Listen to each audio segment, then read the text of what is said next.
Le dan una arrastrada al PAN. Antares Vázquez exhibe con datos la hipocresía de Héctor Telles. El narcopanista Héctor Telles intentó descalificar al gobierno de López Obrador, acusando presunta corrupción en Segalmex, el Tren Maya y Dos Bocas, además de inventar un supuesto aumento de impuestos para 2026. Entre cifras infladas y teorías delirantes de huachicol fiscal, Telles buscó desacreditar los logros de la Cuarta Transformación, pero terminó repitiendo los mismos argumentos vacíos del narcopan, incapaz de aceptar los avances económicos del país.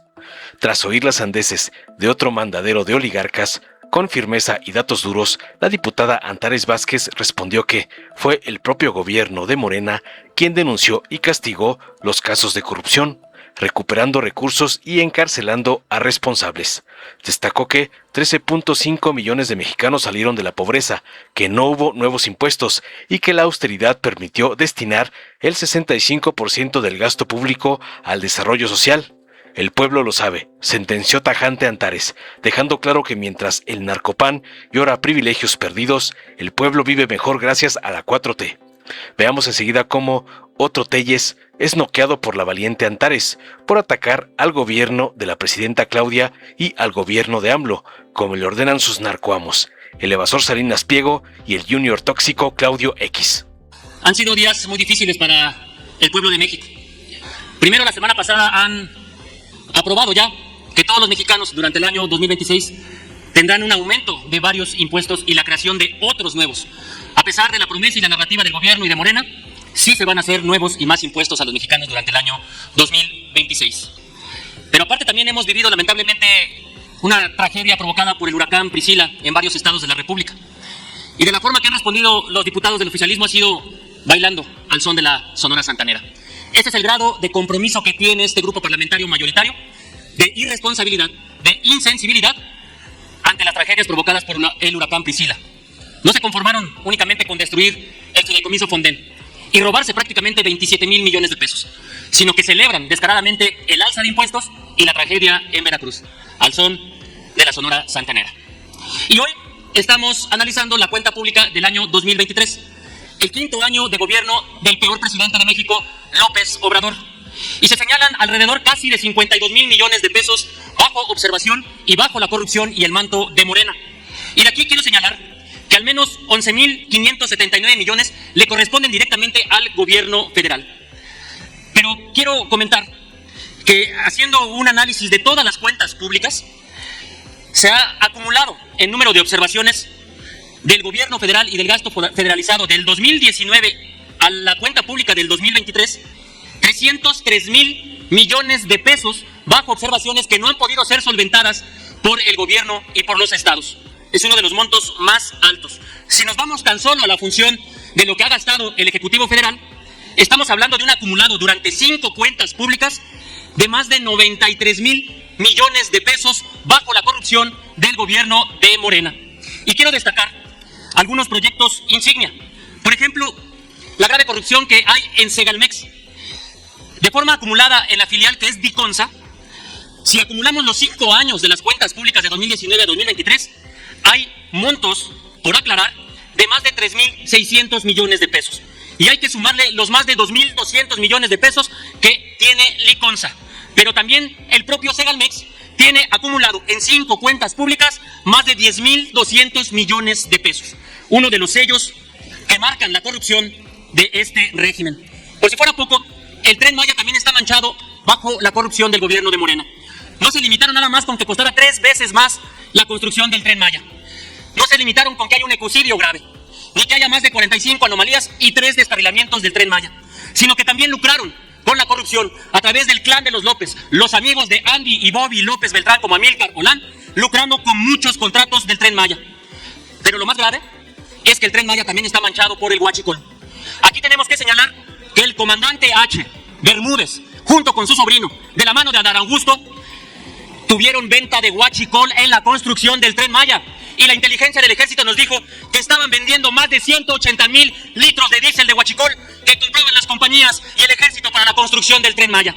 Por eso es que el Tren Maya, durante 5 años de corrupción, ha acumulado montos por aclarar por más de 5,200 millones de pesos. Pero también es muy grave ver que la refinería de Dos Bocas corrió la misma suerte. La refinería de Dos Bocas, además de un sobrecosto de más de 135%, y los contratos de corrupción con Juan Carlos Tapia, el consorcio Construcciones Industriales Tapia, cercano amigo del esposo de la gobernadora Rocío Nale, que otorgó más de 253 millones de pesos en contratos desde que era secretaria de Energía para la construcción de la refinería de Dos Bocas, también está señalada por la corrupción. Y aquí tenemos que decirles que la refinería de Dos Bocas no se queda atrás, también está manchada por el líquido de combustible del huachicol, porque Juan Carlos Tapia también está señalado de huachicolero, de venta de combustible para la construcción de la refinería de Dos Bocas. Por eso sostenemos que no podemos avalar esta cuenta pública que está manchada por el cártel de Morena a través del huachicol fiscal en la construcción de sus principales obras insignia y manchados de corrupción. Eso representa el cártel de Morena. Muchas gracias. Pues está divertido el debate porque, miren, bueno, no es cierto, no está tan divertido porque son los lugares comunes. Que si la corrupción de Segalmex.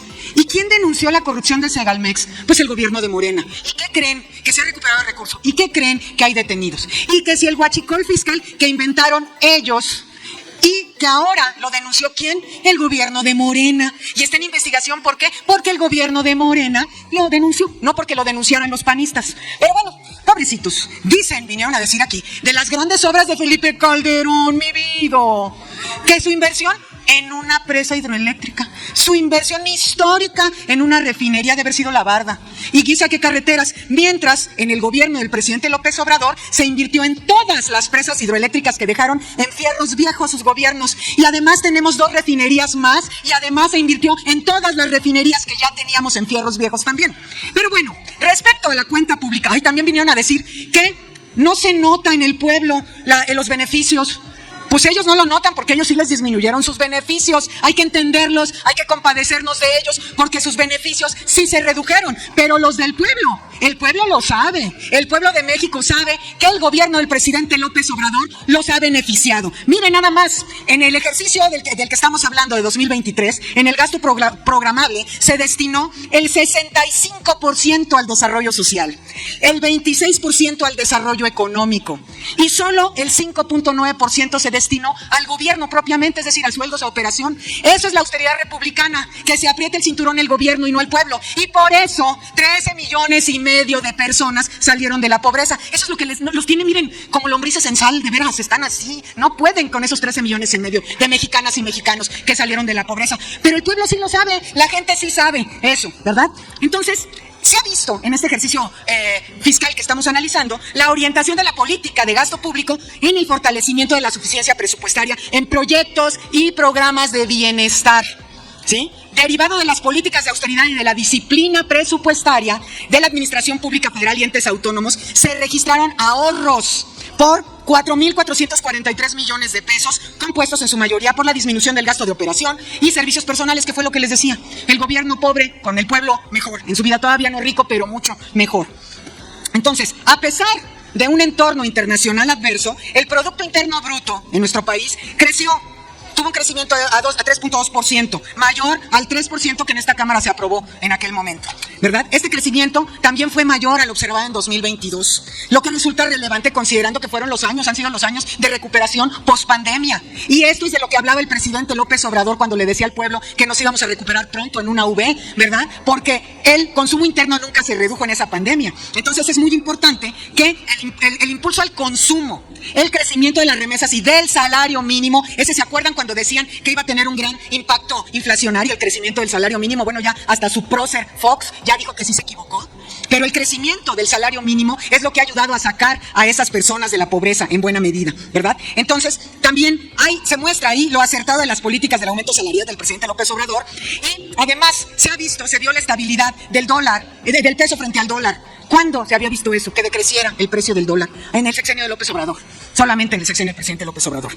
Se aumentó un 13.5% en los ingresos tributarios, a pesar de la reducción de la economía del presupuesto en general, porque por el precio del barril del petróleo no se logró tener el presupuesto que se había presentado originalmente, pero los ingresos tributarios crecieron gracias a esos sí nuevos impuestos. Entonces, bueno, yo me acojo a tener lo mismo de tiempo que mi antecesor, ¿verdad? Entonces, pues bueno, están muy rabiosos, siguen con sus lugares comunes, sus corrupciones, esas que están en sus sueños guajiros encontrar. Ellos quisieran, y todo el día repiten en medios, que el presidente López Obrador y su familia son corruptos porque les surge atentar contra el núcleo de la respetabilidad de Andrés Manuel López Obrador, que es su honestidad. Pero no pueden, con esta cuenta pública del 2023, no pueden, y no pueden con el cariño que el pueblo le tienen, y no pueden contra los 13.5 millones de mexicanos y mexicanas que salieron de la pobreza. Es cuanto. Hay saluditos, perdón que les moleste. Dale en me gusta, suscríbete, activa la campanita y compártelo para que más gente lo vea.